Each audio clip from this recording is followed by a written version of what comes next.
Customer no പറയുന്നത് കേട്ടിട്ട് sales ഉപേക്ഷിക്കുന്നവരാണോ നിങ്ങൾ?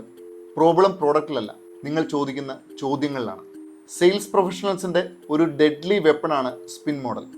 കസ്റ്റമേഴ്സിനോട് എന്ത് ചോദ്യങ്ങൾ ചോദിക്കണമെന്ന് ഈ മോഡൽ നിങ്ങളെ പഠിപ്പിച്ചു തരും. സ്പിൻ മോഡലിൽ എസ് എന്നത് സിറ്റുവേഷനാണ്.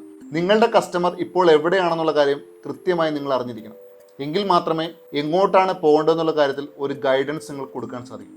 ഉദാഹരണത്തിന്, നിങ്ങളൊരു ഫിനാൻഷ്യൽ അഡ്വൈസർ ആണെന്ന് വിചാരിക്കുക. നിങ്ങളുടെ കസ്റ്റമേഴ്സിനോട് നിങ്ങൾ ചോദിക്കേണ്ടത് ഇതൊക്കെയാണ്: ഇപ്പോൾ ഇൻഷുറൻസ് കവറേജ് ഉണ്ടോ? ഡിപ്പെൻഡൻസ് എത്ര പേരുണ്ട്? ഇൻഷുറൻസ് അല്ലാതെ മറ്റെന്തെങ്കിലും സേവിങ്സ് താങ്കൾക്കുണ്ടോ?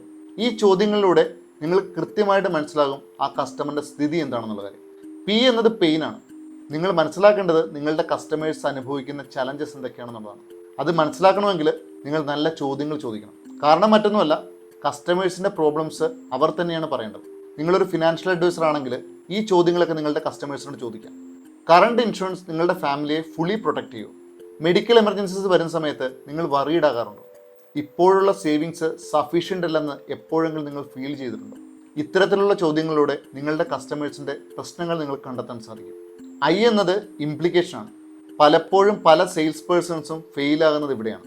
കസ്റ്റമേഴ്സിൻ്റെ പ്രോബ്ലംസ് മനസ്സിലാക്കിയാൽ ചാടിക്കേറി സൊല്യൂഷൻസ് പറയരുത്. വീണ്ടും ചോദ്യങ്ങൾ ചോദിക്കണം. അവരുടെ ചെറിയ പ്രോബ്ലംസ് എത്രമാത്രം ലോസാണ് അവരുടെ ലൈഫിൽ ഉണ്ടാക്കുന്നത് എന്നുള്ള കാര്യം അവരെ റിയലൈസ് ചെയ്യിച്ചു കൊടുക്കണം. ഉദാഹരണത്തിന്, ഈ ചോദ്യങ്ങളൊക്കെ നിങ്ങൾക്ക് ചോദിക്കാം: സഡൻ ഒരു ഹോസ്പിറ്റൽ കേസ് വന്നാൽ നിങ്ങളുടെ സേവിങ്സ് തീരില്ലേ? ഇൻകം സ്റ്റോപ്പായാൽ നിങ്ങളുടെ ഫാമിലിയുടെ ലൈഫ് സ്റ്റൈലിനെ അത് അഫക്റ്റ് ചെയ്യില്ലേ? ഫ്യൂച്ചർ എഡ്യൂക്കേഷൻ എക്സ്പെൻസിനെ കുറിച്ചൊക്കെ ഓർത്തിട്ട് നിങ്ങൾക്ക് പേടി തോന്നാറില്ലേ? ഇത്തരത്തിലുള്ള ചോദ്യങ്ങളിലൂടെ ഈ പ്രോബ്ലംസ് ഉണ്ടാക്കാൻ പോകുന്ന ഇമ്പാക്റ്റിനെ കുറിച്ച് ഒരു ധാരണ അവർക്കുണ്ടാവും. എന്നത് നീഡാണ്. നീഡ് ക്വസ്റ്റ്യൻ എന്ന് പറയുന്നത് കസ്റ്റമേഴ്സിനെ കൊണ്ട് എനിക്കത് വേണം എന്ന് സ്വയം പറയിപ്പിക്കുന്ന ക്വസ്റ്റ്യൻസ് ആണ്. ഇവിടെ ഒരിക്കലും നിങ്ങൾ പ്രോഡക്റ്റിനെ കുറിച്ച് പറയരുത്. നിങ്ങൾ പറയേണ്ടത് ബെനിഫിറ്റ്സിനെ കുറിച്ചും ഫ്യൂച്ചർ പിക്ചറിനെ കുറിച്ചുമാണ്. ഉദാഹരണത്തിന്, നിങ്ങൾക്ക് ഈ ചോദ്യങ്ങളൊക്കെ കസ്റ്റമേഴ്സിന് ചോദിക്കാം: സ്ട്രോങ് ഇൻഷുറൻസ് കവർ ഫാമിലിക്ക് ഒരു പ്രൊട്ടക്ഷൻ തരില്ലേ? എമർജൻസി സമയത്ത് പീസ് ഓഫ് മൈൻഡ് കിട്ടുന്നത് വളരെ ഇമ്പോർട്ടൻ്റ് ആയിട്ടുള്ള കാര്യമല്ലേ? ഫ്യൂച്ചർ സേഫ് ആണെന്ന് ഉറപ്പുണ്ടെങ്കിൽ സ്ട്രെസ്സ് കുറയില്ലേ?